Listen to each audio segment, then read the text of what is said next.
Vakar varau namo iš parduotuvės, žiūriu, du vienetai stovi prie konteinerio, kad reikia, išgelbėk, išgelbėk. Nu tai ką, sako, parvešiu, išgelbėsiu, kaip aš viską mėgstu išgelbėti. Va, 3 valandas ir tas jau apipraustas. Va, su šito 3 valandas, va. Nu ir ką, laiką turiu, laisvą laiką turiu. Robertuką žiūriu, savo ką, aš ir gelbinu. Va, kaip gražiai atrodo iš tos pusės. Kaip nauji. Va, ir kiek aš truksiu, nuvarysiu į Gobeliną parduotuvę, ten yra purškiamų dažų specialiai medžiagai nupirksiu. Nupurkšiu, bus kaip naujas. Ir kitoj serijoje įdėsiu, parodysiu, kaip atnaujinau. Ir va, savo aš sėdžiu ir gelbinu, va, gelbėju. Va, čia dažai irgi.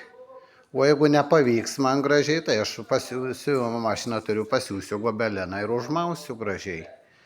Nu, visiškai nauji, nu tai ką, kaip gražus, stilingi, jie labai brangus yra. Turėsiu gražų daiktą.